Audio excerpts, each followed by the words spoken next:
Hi friends, welcome to விஜிபொட்டிக். நாம் இப்போ எதை பற்றி பார்க்க போகிறோன்னா தமிழ்லைன்லேயே பார்த்துட்டு வந்திருப்போம். நமக்கு கிடைக்கிற நேரத்தை நம்ம எப்படி யூஸ் பண்ணி கை நிறைய சம்பாதிக்கணுமா, அது நிறைய பேருக்கு அந்த டெக்னிக்கே கொஞ்சம் புரியாமல் இருக்கும் இல்லையா? அதை நாம் எப்படி நம்ம அதை கடைப்பிடிக்கிறோம் அப்படின்றத நான் இந்த வீடியோ மூலிமா உங்களுக்கு நான் சொல்கிறேன். அப்படின்னா அது உங்களுக்கு ரொம்ப யூஸ்ஃபுல்லாக இருக்கும் அப்படின்றதுனால தான் நான் இதை கிளியராக ஒரு வீடியோவாக எடுத்து உங்களுக்கு நான் போட்டிருக்கேன். நான் இந்த வீடியோ பேசும்போதே ஒரு 3 ப்ளவுஸ் ஸ்டிச் பண்ணியிருந்தேன். எல்லாத்தையும் என்னால் வீடியோ எடுக்க முடியல. ஒரு 2 ப்ளவுஸ் மட்டும்தான் என்னால் வீடியோ எடுக்க முடிஞ்சுது. அது மட்டுமே நான் இந்த வீடியோவாக நான் அதில் அப்லோட் பண்ணியிருக்கேன். இந்த வீடியோ இப்போ தான் ஃபஸ்ட் டைம் பார்க்குறீங்க அப்படின்னா என்னோடய சேனலை சப்ஸ்கிரைப் பண்ணிட்டு பாருங்கள். அப்போ தான் நான் போடுற வீடியோ எல்லாமே உங்களுக்கு உடனே நோட்டிஃபிகேஷன் வரும். வாங்க வீடியோக்குள்ளார போகலாம். நமக்கான நேரம் எப்பயுமே நமக்கு கிடைக்காது இல்லை சிஸ்டர். நமக்கு எப்பயுமே நம்ம தான் நம்ம சம்பாதிக்கணும், இல்லை நமக்கு பண விஷயத்தில் கொஞ்சம் நம்ம இண்டிபெண்ட்டாக இருக்கணும் அப்படின்னு நம்ம யோசிக்கிறோம். அப்படின்னும்போது நமக்கான நேரம் நமக்காக கிடைக்காது. நாம் தான் அதுக்கான நேரத்தை ஒதுக்கிக்கணும். அதுக்கேற்ற மாதிரி நீங்கள் காலையில் எந்திரிச்சு வேலையை எந்த அளவுக்கு நீங்கள் குயிக்காக முடிக்கிறீங்க அப்படின்றதையும் பார்த்துக்கணும். நான் ஒரு 2 விதமாக நான் என்னுடைய வேலையை நான் டைமிங் ஃபாலோ பண்ணி பார்த்துருக்கேன். இது வரைக்கும் எனக்கு அந்த 2 விதமும் எனக்கு ஓகேவாக இருந்தது. அது எனக்கு தெரியும் இல்லையா, இந்த டைமிங்கில் நான் இது மாதிரி ஃபாலோ பண்ணலாம், இந்த டைமிங்கில் இது மாதிரி ஃபாலோ பண்ணலாம் அப்படின்னு சொல்லிட்டு அது மாதிரி தான் நான் இன்றைக்குமே நான் அப்படி தான் பண்ணியிருந்தேன். இன்றைக்கி நான் என்ன பண்ணியிருந்தேன் அப்படின்னா, இது எங்கள் ரிலேட்டிவ் தான் அந்த ப்ளவுஸு. அவங்களது என்ன பண்ணியிருந்தாங்க, சாதா ப்ளவுஸ் 3, லைனிங் ப்ளவுஸு 5 கொடுத்துருந்தாங்க.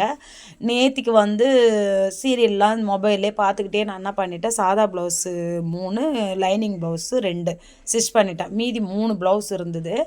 நான் காலையில் பசங்க எல்லோரும் ஸ்கூலுக்கு அமுச்சிட்டு கொஞ்சம் ஃப்ரீயாக இருந்துச்சு. அதனால் என்ன பண்ணியிருந்தேன்னா, காலையிலே என்ன பண்ணிட்டேன், காலையில் எழுந்திரிச்ச உடனே நம்ம கொஞ்சம் அன்றாடம் வேலைகள்லாம் பார்த்துட்டு அதுக்கப்புறம் கொஞ்சம் ஃப்ரீயாக இருந்தப்போ என்ன பண்ணிட்டேன், சரி இந்த டைமில் நம்ம வீட்டு வேலையில் போய் கையை வைக்காமல் இந்த டைமில் நம்ம அந்த ப்ளவுஸை முடிச்சிடலாம் அப்படின்னு சொல்லிட்டு நான் காலையிலேயே என்ன பண்ணியிருந்தேன்னா, ஒரு 8 மணிக்கெலாம் மிஷினில் உக்காந்துட்டேன்.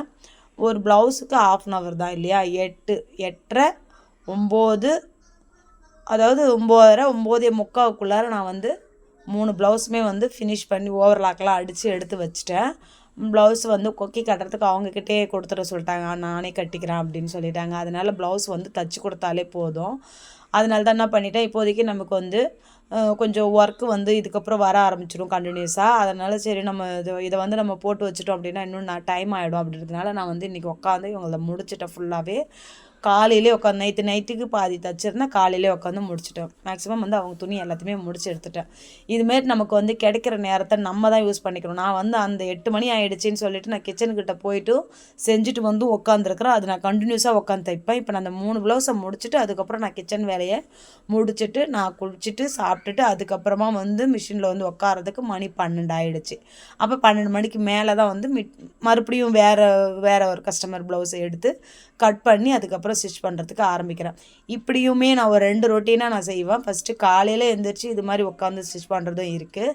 இல்லை நான் வேலையெல்லாம் முடிச்சுட்டு 10 மணிக்கெலாம் மிஷினில் உட்காரதும் இருக்குது. நமக்கு தெரியும் எந்த டைமில் நம்மளால் நமக்கு இன்றைக்கி எத்தனை ப்ளவுஸ் ஸ்டிச் பண்ண முடியும் அப்படின்றது தெரியும் இல்லையா? இப்போ நம்ம வீடியோ பார்க்குற சிஸ்டர் நீங்கள் உங்கள் வீட்டில் எத்தனை பேர் இருக்காங்க, அது எவ்வளோ டைமிங் ஆகும் அப்படின்றது உங்களுக்கு தெரியும் இல்லையா? அதை வச்சு தான் நீங்களுமே கணக்கு போட வேண்டியது இருக்கும். காலையிலே முடிஞ்ச வரைக்கும் காலை வேலை எப்பயுமே முடிச்சிட்டோம் அப்படின்னும் போது நமக்கு நிறைய டைம் கிடைக்கும் இல்லையா? நீங்கள் அது போல் ஃபாலோ பண்ணி பாருங்கள். நான் நிறைய பேர் சொல்லும்போது எனக்கு அது புரியல. இப்போ நான் காலையிலே வீட்டு வேலையெல்லாம் முடிச்சுட்டு நம்ம மிஷினில் உட்காரோன்னும் போது நமக்கு டைம் நிறைய கிடைக்குது சிஸ்டர். நிறைய கிடைக்கும்போது அப்போ யோசிக்கலாம், இன்றைக்கி நம்ம ஒரு நாளைக்கு நான் இன்றைக்கி ஒரு 500 இல்லை 1000 நான் சம்பாதிக்கணும் அப்படின்னு சொல்லிட்டு ஒரு ஏமில் போய் நான் மிஷினில் உட்கார்றேன் அப்படின்னும்போது நம்மளே அறியாமல் அது ஒரு ஃபாஸ்ட் நமக்கு வந்துடுது இல்லையா?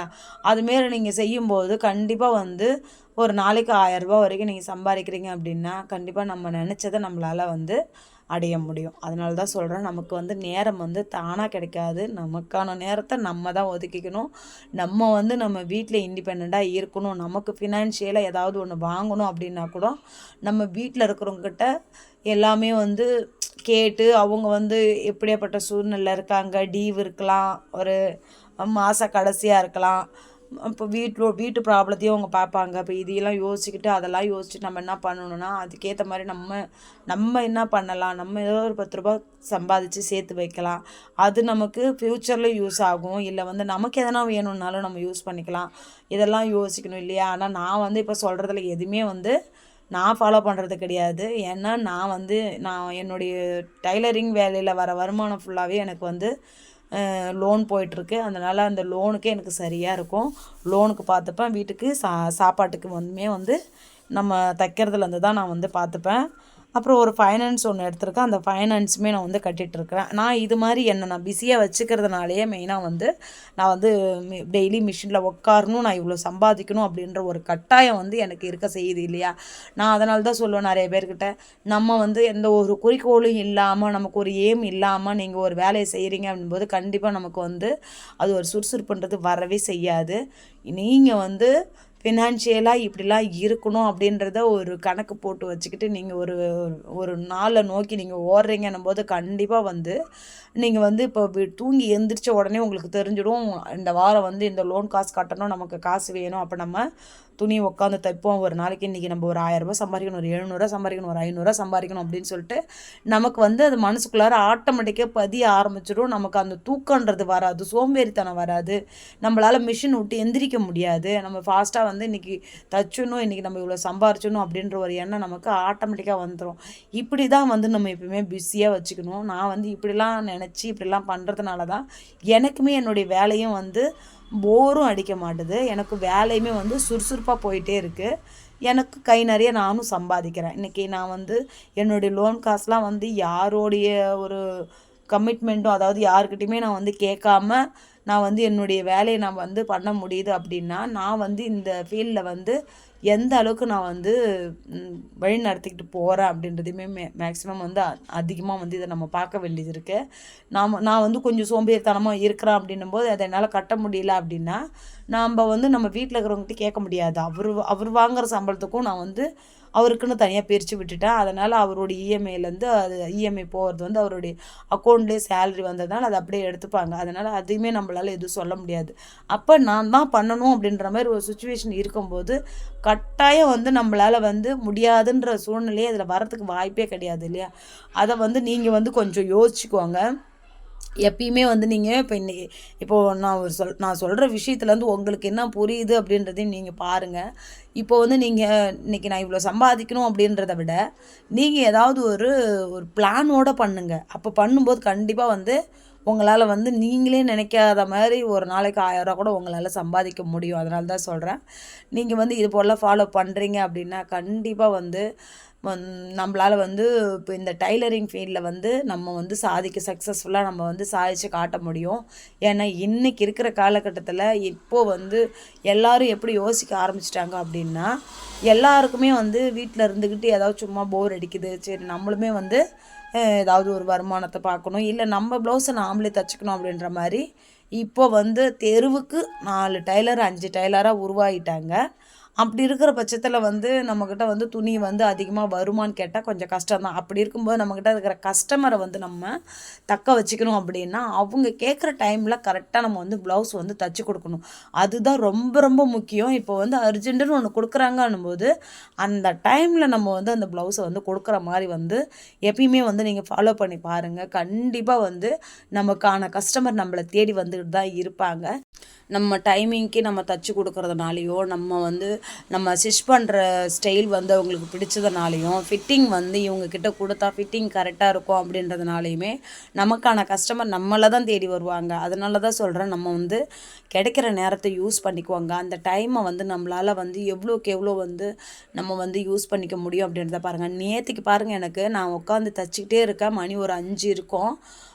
ஒரு கஸ்டமர் வந்து என்ன கேட்டிருந்தாங்கன்னா, ஒரு ப்ளவுஸ் வந்து அர்ஜென்ட்டு, எனக்கு நைட்டே கொடுக்க முடியுமா அப்படின்னு சொல்லிட்டு கேட்டிருந்தாங்க. நான் என்ன கேட்டேன், ஆல்ரெடி நான் வந்து இந்த ப்ளவுஸை வந்து முடிச்சணுன்ற ஐடியாவில் தான் நான் தச்சிட்டு இருக்கேன். அப்போ வந்து அவங்க என்ன கேட்டிருந்தாங்க, இல்லை நான் என்ன கேட்டேன், காலையில் கொடுக்கலாங்களா அப்படின்னு கேட்டேன். இல்லை எனக்கு காலையிலே நான் போகிறேன், அதனால் எனக்கு வந்து நைட்டுக்கே கொடுத்துட்டா நல்லாயிருக்கும் அப்படின்னாங்க. சரி ஓகே, ஒரு 7 மணிக்கா வாங்க அப்படின்னு சொல்லிட்டு வாங்கி வச்சுட்டேன். அதேமாரி அவங்க வரதங்காட்டியுமே நான் வந்து 7 மணிக்கெலாம் வந்து தச்சு கொடுத்துட்டேன். இது போல் நம்ம தச்சு கொடுக்குறோம், ஒரு அர்ஜென்ட்டாக நம்ம அவங்க சொல்கிற டைமில் நம்ம வந்து தச்சு கொடுக்குறோம் அப்படின்னும்போது அவங்களுக்கு வந்து அடுத்த நெக்ஸ்ட் டைம் வந்து ப்ளவுஸ் ஸ்டிச் பண்ணணும் அப்படின்னு தோணும்போதே அவங்களுக்கு எப்படி தோணிடும்னா, நம்ம அர்ஜென்ட்டுன்னு சொல்லி கேட்கும்போதே அவங்க நமக்கு தச்சு கொடுத்தாங்க, அவங்கக்கிட்டே நம்ம வந்து ப்ளவுஸ் கொடுக்கலாம் அப்படின்னு ஆட்டோமேட்டிக்காக வந்து நமக்கு அவங்களுக்கு தோண ஆரம்பிச்சிடும். இப்படி தான் நம்ம வந்து கஸ்டமரை வந்து நம்ம வந்து அதிகரிக்கணும். இதுவுமே வந்து ஒரு பிஸ்னஸ் டெக்னிக் தான்.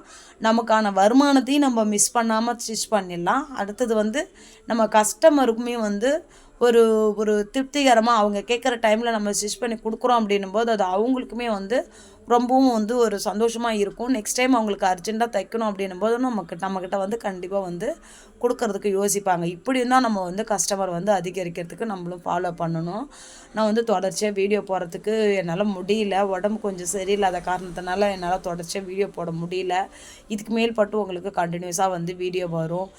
வீடியோவுக்கு வந்து ஒரு லைக் போட்டுட்டு பாருங்கள் சிஸ்டர். அப்போ தான் வந்து நம்மளோட வீடியோ வந்து நிறைய பேருக்கு போய் ரீச் ஆகும். நான் இவ்வளோ உடம்பு முடியாத இருக்கிற சூழ்நிலையும் நான் வந்து உங்களுக்கு வீடியோ போடணும் அப்படின்ட்டு நான் எவ்வளோ தூரம் எனக்கு மூச்சு திணறல் இருக்கும். நான் உட்காந்துட்டு உங்களுக்கு நான் கட் பண்ணி நான் பேசி போட்டுட்ருக்கேன்.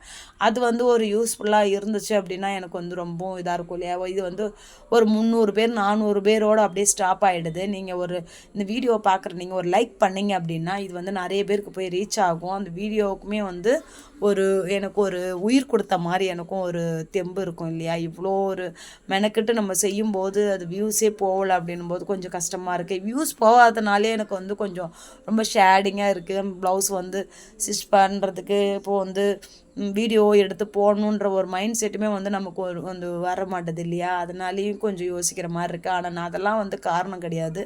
நம்ம வந்து கொஞ்சமாக தான், அதாவது உட்காந்து தான் நம்மளால் எந்திரிக்க முடியும். உட்காந்துட்டு நம்ம அப்படி யோசிச்சு நம்ம அப்படியே இருந்தோம் அப்படின்னா முடியாது. அதனால் நான் அதெல்லாம் பார்க்கறது கிடையாது. இருந்தாலும் நான் சொல்கிறேன் உங்ககிட்ட, நான் முடிஞ்ச வரைக்கும் உங்களுக்கு எவ்வளோக்கு எவ்வளோ நான் வந்து பார்த்து உங்களுக்கு வீடியோ போடணும் அப்படின்றதெல்லாம் யோசிச்சு தான் போட்டுட்ருக்கேன். கண்டினியூஸாகவும் வீடியோ வரணும். அது வந்து உங்களுக்குமே ரொம்பவும் பயனுள்ளதாகவும் இருக்கணும். நம்ம போடுற வீடியோ வந்து ஒரு மோட்டிவேஷன் வீடியோவாக இருந்துச்சு அப்படின்னா உங்களுக்குமே வந்து ஒரு சுறுசுறுப்பு இல்லாமல் இருக்குது அப்படின்னா கண்டிப்பாக உங்களாலுமே வந்து சுறுசுறுப்பாக ஸ்டிச் பண்ண முடியும். அப்படின்றதுனாலுமே வந்து மோட்டிவேஷன் வீடியோவாக உங்களுக்கு நான் அதிகமாக வந்து போட்டுட்ருக்கேன். இதுக்கப்புறம் உங்களுக்கு இதில் வந்து நான் பிளாக் மாரி போடலாமா அதையுமே சொல்லுங்கள். பிளாக் போடுறதா இருந்தாலும் போடுறேன். லைஃப் ஸ்டைல் வேணும் அப்படின்னாலுமே சொல்லுங்கள். லைஃப் ஸ்டைலையும் நான் போடுறேன். என்னுடைய ஸ்டோரியுமே நிறையா நான் சொல்ல வேண்டியது இருக்குது. அது வந்து சொல்கிறதுக்கான தருணம் வந்து இது வரைக்கும் அமையலை. நான் ஒரு வீடியோவில் ஸ்டார்டிங்லேயே ஒரு வீடியோவில் சொல்லியிருந்தேன். அது ரொம்ப ஷார்ட்டாக ஒரே ஒரு வீடியோவில் சின்னதாக அப்படி சொல்லிட்டேன். நான் என்னுடைய ஸ்டோரி நிறைய பெரிய big big big big big அவ்வளோ பெரிய ஸ்டோரி இது. சரி சொல்லலாம் அப்படின்ற மாதிரி ஒரு மைண்ட் செட்லேயும் இருக்கேன். நீங்கள் இந்த வீடியோ பார்க்குற நீங்கள் எத்தனை பேருக்கு வந்து என்னுடைய ஸ்டோரியுமே வந்து வேணும் அப்படின்னாலுமே நீங்கள் எனக்கு கமெண்ட் பண்ணுங்கள். நான் வந்து நெக்ஸ்ட் வீடியோலேயும் நான் வந்து அதை பற்றி உங்கள்கிட்ட நான் சொல்கிறேன். இந்த ப்ளவுஸில் நீங்கள் நிறைய பேர் இந்த வீடியோ பார்க்கும்போதே உங்களுக்கு வந்து யோசனை இருந்திருக்கும். அவங்க வந்து என்ன சொல்லிட்டாங்கன்னா, இந்த பிங்க் கலர் வீட்டில் இருந்துச்சு, இதே போட்டு தச்சிடுறீங்களா அப்படின்னு சொல்லிட்டு கேட்டிருந்தாங்க. சரி ஓகே பரவாயில்ல அப்படின்னு சொல்லிட்டு தான் நானுமே அதை தச்சுட்டேன். அதனால தான் அந்த க்ரீனுக்கு பிங்க் வந்து உள்ளே தானே, சரி ஓகே அப்படின்னு சொல்லிட்டு அவங்ககிட்டமே நான் வாங்கி இதை ஸ்டிச் பண்ணி கொடுத்தேன். அந்த வீடியோ பிடிச்சிருக்கு அப்படின்னா லைக் பண்ணுங்கள். Bye friends.